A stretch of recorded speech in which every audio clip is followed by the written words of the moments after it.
Buenas tardes. En el tercer foro vamos a abordar la revolución del 55 y el desarrollismo. Para desarrollar este periodo histórico vamos a continuar trabajando con los aportes realizados por Gustavo Parra. Primeramente, para empezar, voy a retomar algunos sucesos relevantes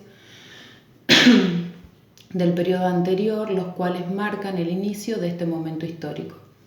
Ellos son el fallecimiento de Eva Duarte en el año 1952, dificultando las relaciones con la cúpula sindical.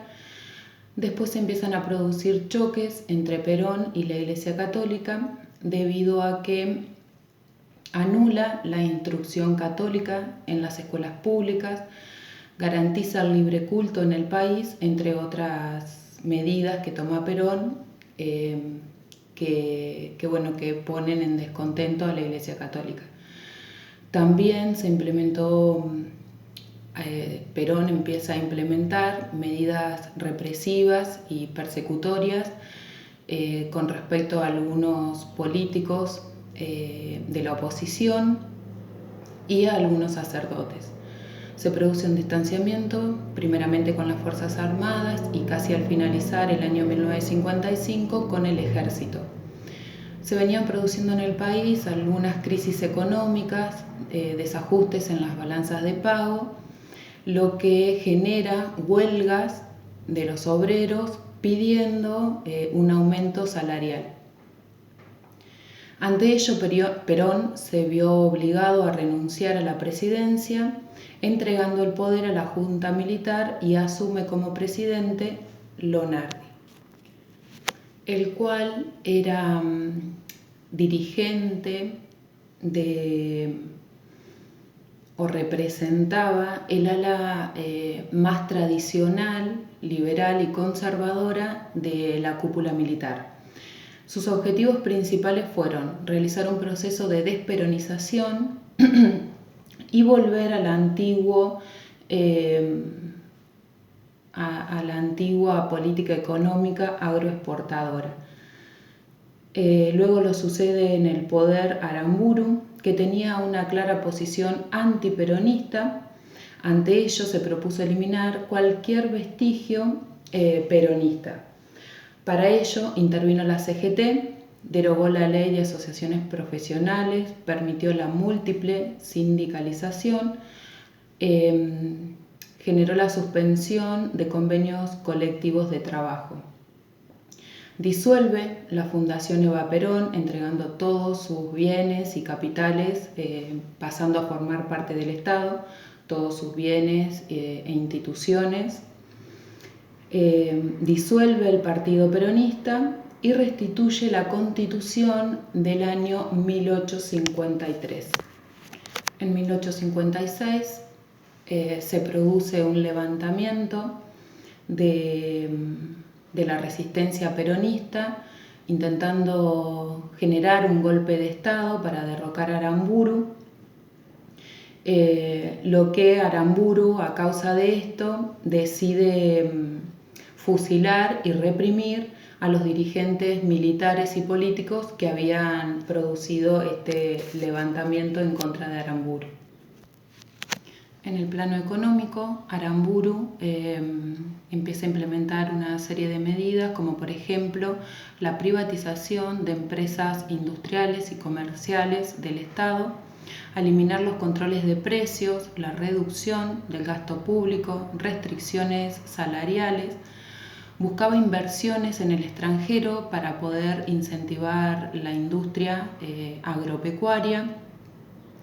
Se hace una devaluación de la moneda y suprime el control de cambio. Todas estas medidas claramente benefician al sector agroexportador, al sector agroexportador y a los terratenientes, al sector del campo, ¿sí? Y se realizan los primeros tratados con el Fondo Monetario Internacional. En cuanto a los sindicatos, ya algunas medidas se las nombré anteriormente, como por ejemplo la intervención de la CGT. Esto genera que se divida en tres grupos, la CGT, los 32, entre ellos, esos tres grupos eran los 32 gremios democráticos, las 62 organizaciones con nexo con Perón, el cual permanecía en el exilio, y algunos sectores de la izquierda. En cuanto a la política social, disolvió la Fundación Eva Perón, como les decía, y todos sus bienes e instituciones pasaron a formar parte del Estado y se dio un retorno a la perspectiva anteriormente aplicada por la sociedad de beneficencia, donde su ideología era filantrópica y moralizante. En el año 1958 se producen elecciones. Perón, desde el exilio, insistía con que sus seguidores votaran a Frondizi, que era un dirigente de la Unión Cívica Radical. Frondizi, ¿por qué hace este acuerdo con Perón? Porque Frondizi se había comprometido a levantar la proscripción del peronismo y a retomar la política social y económica que había sido abandonada en el año 1955.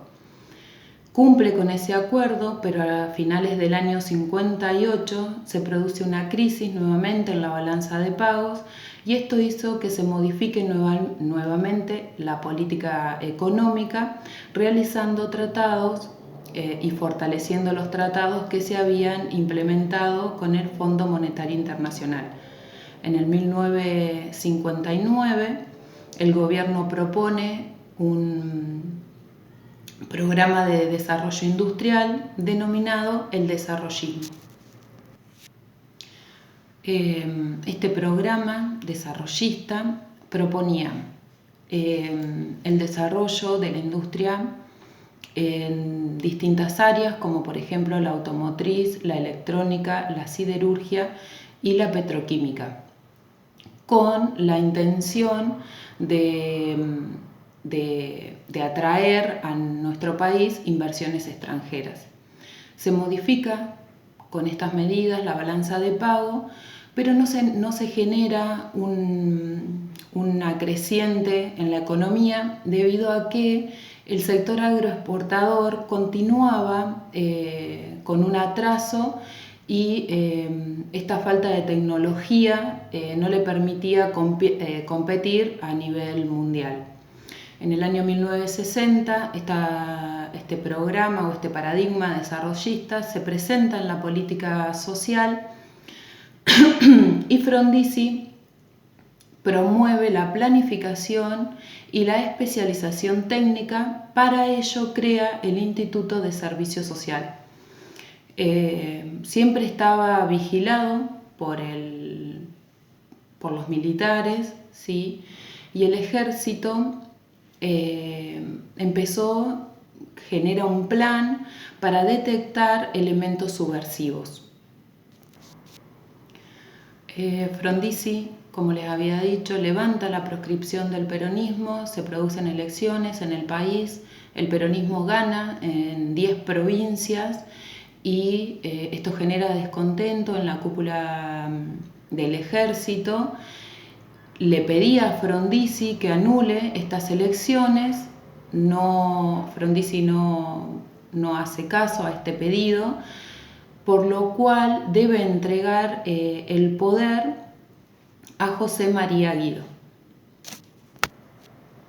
Este suceso genera una división dentro del ejército en azules, un grupo denominados azules y otro colorado. Los azules promovían un gobierno constitucional y apoyaban a Perón, y los colorados eran antiperonistas y sostenían que el país debía estar gobernado por una dictadura indefinida.